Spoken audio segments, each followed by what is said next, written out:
We neutralized Yellow Dogon Rakumi. He was a top loyalist of Dansa Adi. He was neutralized by troops on the 3rd of February during offensive operations in Kunguki area of Kaura Namuda local government area of Zamfara state. We also neutralized Sulen, Nagala, Laoshi, and Bagis. The trio are senior commanders of a terrorist group under the leadership of terrorist warlord named Nagala. They were neutralized by troops in conjunction with the Zamfara State Community Protection Guard on the 11th of February during the encounter in Binji district of Maru local government area of Zamfara State. Additionally, one Malam, he was one of the top loyalists of Sani Menasara, alias Black. He was eliminated on the 18th of February by troops in Zamfara State in conjunction with the Zamfara Community Protection Guard in Zumi local government area of Zamfara State. One Alhaji Baldu, Baban Yara, and Alhaji Kabiru. The trio were associates, loyalists of Saleh Bakaya.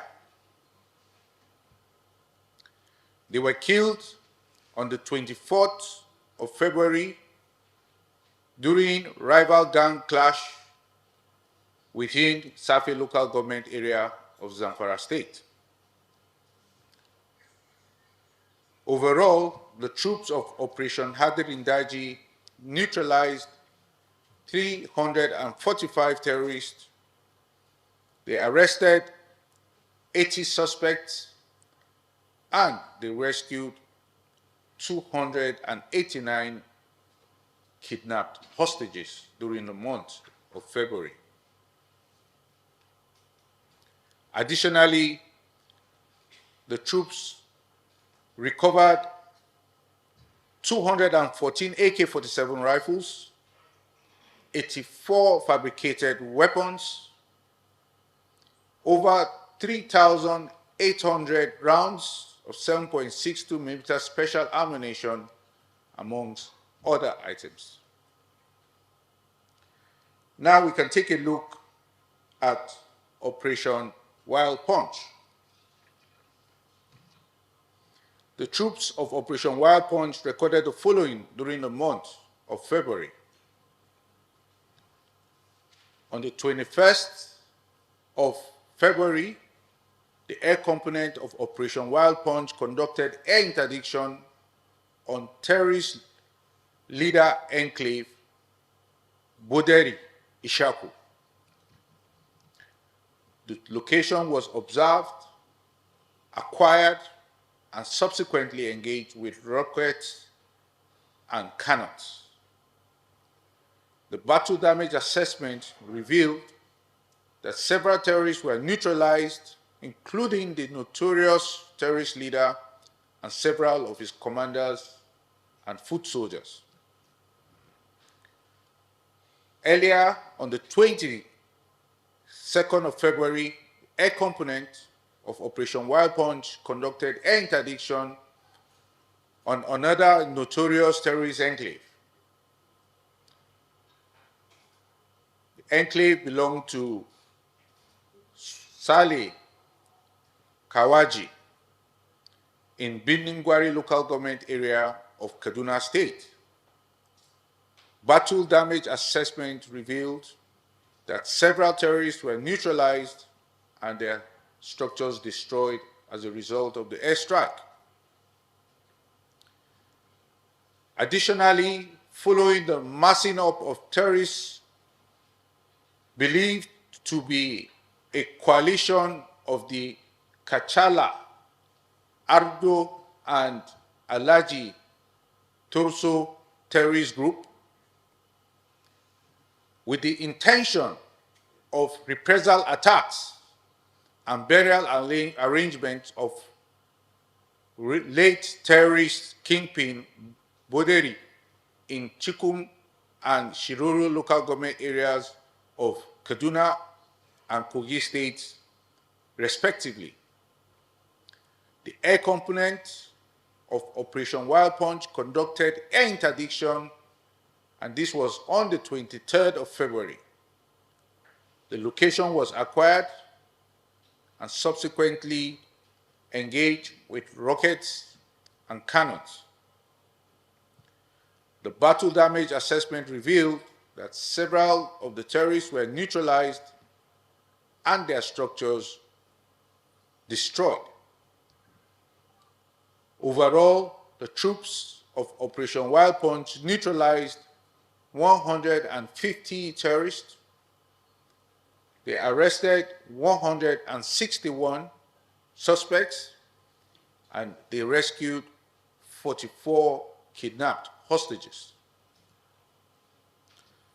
Additionally, the troops recovered 96 AK-47 rifles, 52 assorted weapons, over 2,000 rounds of 7.62 millimeter special ammunition, among other items.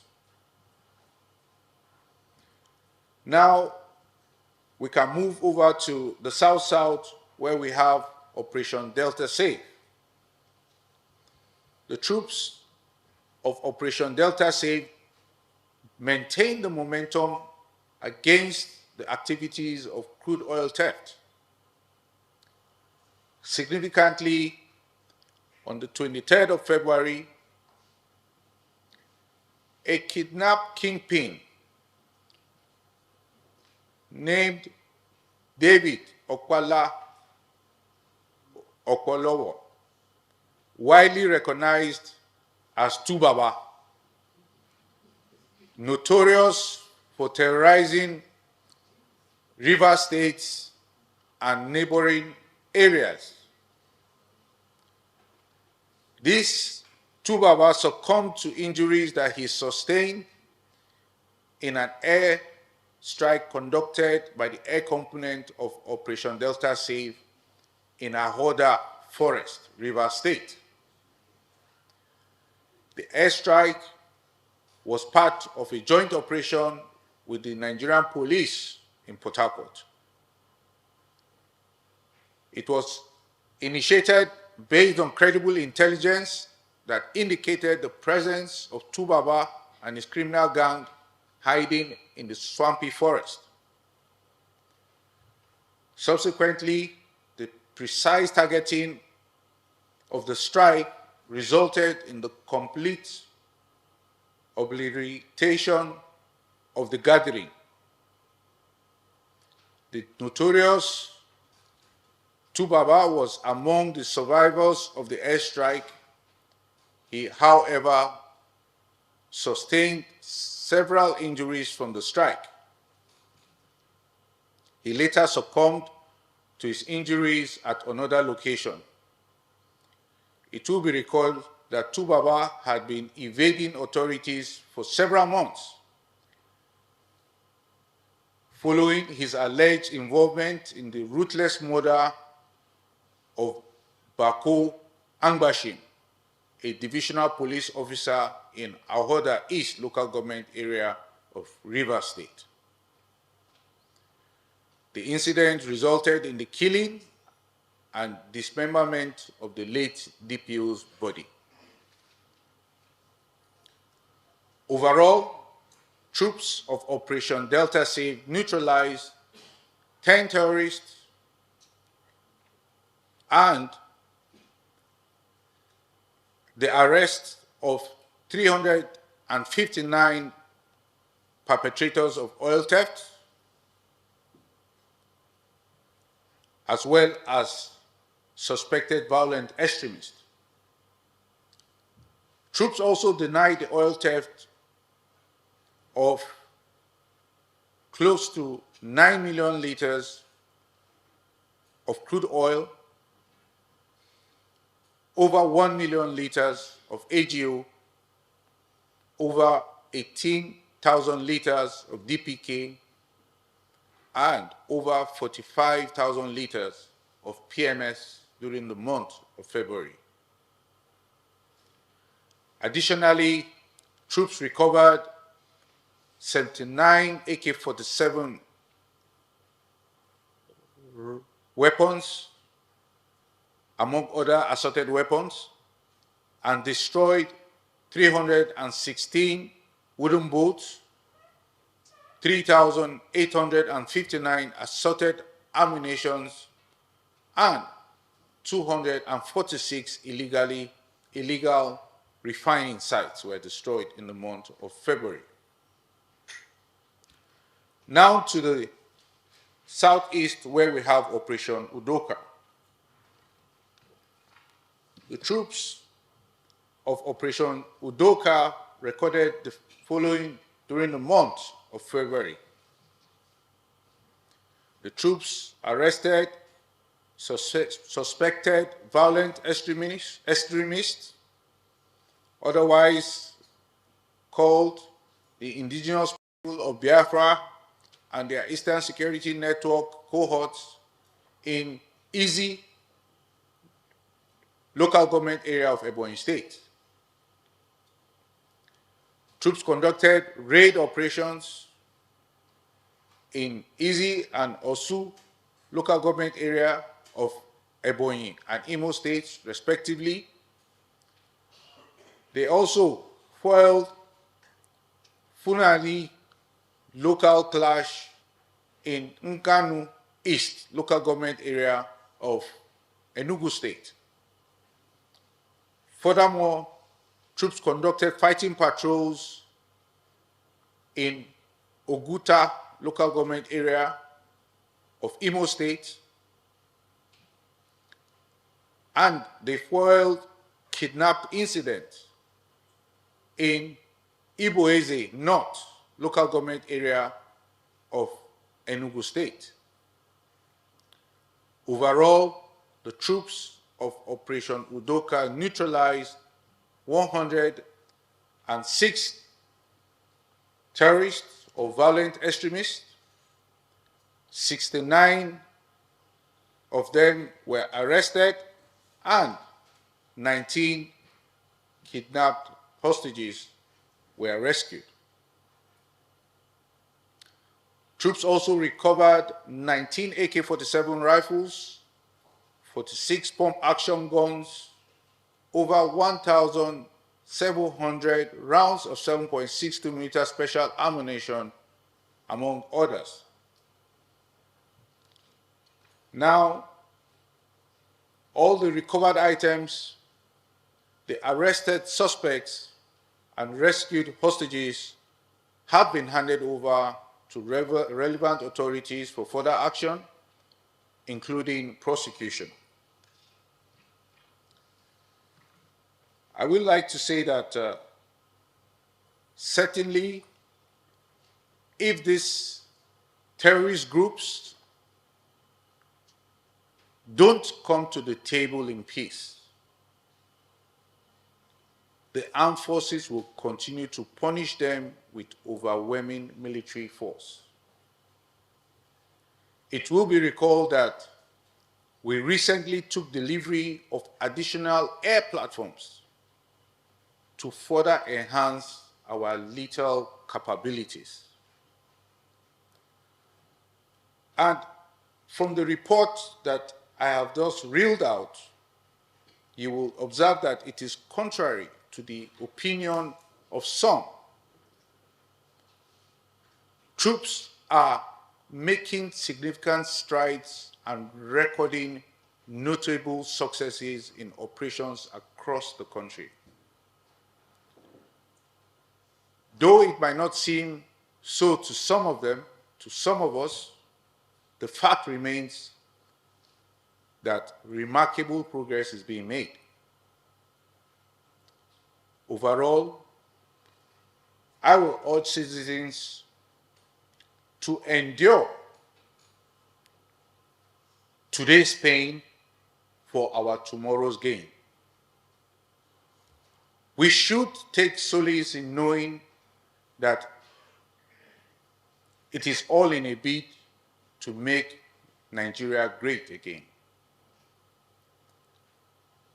We can all begin in making Nigeria great again by taking on the Celebrate Nigeria challenge. I therefore open the Celebrate Nigeria challenge, and I commence the challenge by saying, I am Nigerian. Of course, we use the Naira. Of course, we are tough, resilient, and industrious. Of course, the African Footballer of the Year is Nigerian.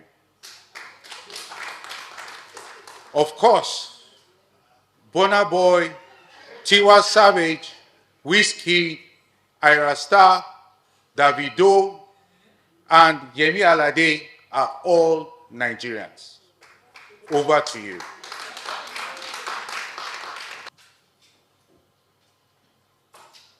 I would like to emphasize that before we carry out any strikes,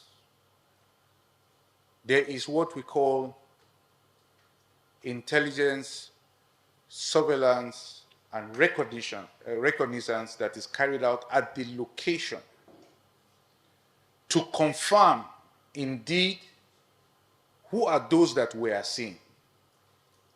Are these terrorists or are these locals? Apart from that, human intelligence is dispatched to infiltrate those locations to further confirm that indeed these are terrorists.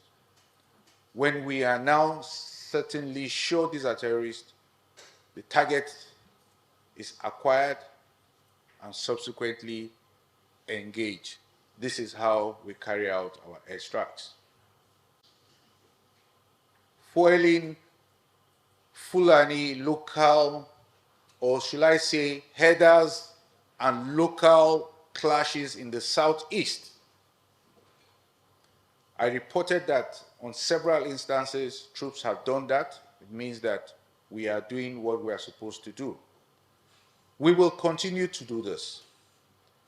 And in our non-kinetic means or lines of operation, we will try and we will continue to encourage coexistence between all these groups, because we're all Nigerians. We're all Nigerians, and the country belongs to us. So I'm happy to report that troops have been very successful in foiling such clashes across the country, and in this particular instance in the southeast. It is important for us to know that if we coexist in peace, it's for the betterment of all.